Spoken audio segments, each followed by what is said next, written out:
Donc dans cette leçon, on va principalement aborder la technique qui va nous permettre de pouvoir rentrer dans un routeur et pouvoir le configurer. Alors la chose première qu'on a, on ouvre l'invite de commande. Pour cela, il faut aller dans la barre de recherche en bas.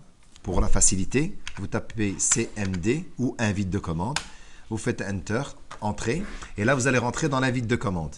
Une fois qu'on est dans l'invite de commande, l'objectif c'est de trouver ce qu'on appelle la passerelle par défaut pour pouvoir rentrer dans le routeur. Donc il faut préalablement avoir connecté le routeur. Quand vous avez un routeur derrière, vous avez un port qui est destiné pour le WAN et vous avez 4 ports LAN. Donc les 4 ports semblables pour LAN, des fois il n'y en a peut-être que 2, ça dépend. Eh bien, vous connectez dedans le câble RJ45, donc le connecteur plutôt, le câble UTP donc, et vous allez le connecter à votre PC directement, sans connecter la première fois votre câble Internet.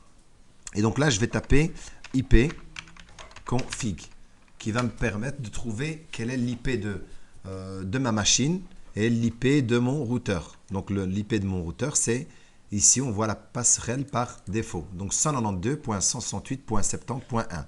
Je prends un navigateur web et je vais taper dessus cette commande, numéro d'IP. Donc, je vais sur le navigateur, je marque 192.168.70.1. Là, je suis dans le routeur et là, par défaut, ce routeur-ci, il est marqué, le mot de passe c'est admin, mais par moment, vous avez les mots de passe quand c'est la première fois, soit il est marqué dans le carnet ou derrière le routeur. Donc ici, c'est admin dans notre cas qu'on pourra changer ultérieurement. Et une fois que je rentre dans le routeur, voilà. Donc là, je me rends compte que je suis dans les statuts. Dans les statuts, j'ai le port LAN. C'est mon adresse MAC qui est ici. Et là, c'est bien l'adresse IP que je viens de taper pour pouvoir rentrer dedans. Donc ça, c'est l'IP de mon routeur que j'ai trouvé maintenant, qui était déjà configuré dedans. Alors tout à l'heure, je vous disais, il ne faut pas le connecter à votre WAN. Dans ce cas-ci, moi, il était déjà connecté. Mais pourquoi ne pas connecter dans le WAN? C'est pour justement ne pas avoir un conflit avec un autre routeur qui serait déjà connecté avant celui-ci, dans lequel il aurait peut-être la même passerelle.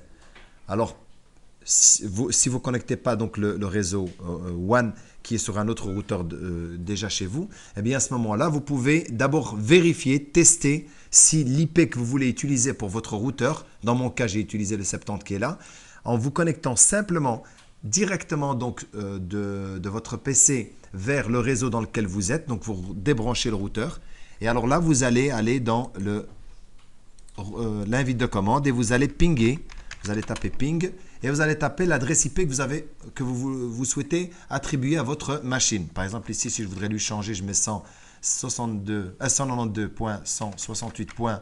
On va dire 80.1, je la ping, je fais un test, je fais Enter.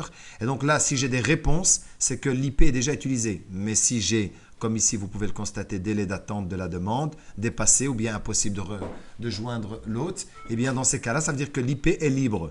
Donc dans mon cas ici, vous voyez que le 80 n'est pas libre, est libre, pardon, donc je pourrais l'utiliser si je veux le modifier. Donc on va regarder comment faire pour modifier.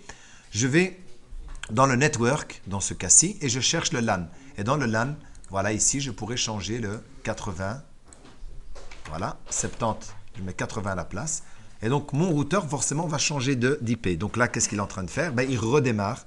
Il est en train de redémarrer pour reprendre en compte la nouvelle adresse IP que je lui ai attribuée, donc c'est-à-dire la passerelle par défaut du routeur. Donc ici, maintenant, on va vérifier. Voilà, il rentre bien avec le 180. Je vais vérifier ici quel est mon IP config. Ma passerelle, c'est bien la 80.1. Donc, ce n'est plus la 70. Donc, si d'ailleurs je veux pinguer la 70 pour vérifier si elle est libre, .1 qui était prise tout à l'heure, dans ce cas-ci, j'aurai le même résultat que tout à l'heure. Il y aura le délai d'attente de la demande dépassé. Donc, voilà, vous avez bien constaté que la modification, je suis passé en 80. Donc, je reviens dans mon routeur. Donc, ici, le mot de passe n'étant pas changé, donc c'est toujours admin, voilà. Et donc là, maintenant, je suis dans la configuration du routeur. Dans la prochaine leçon, on va analyser un petit peu toutes les différentes fonctionnalités qui sont ici, celles qu'on aura le plus besoin pour la partie sécurité.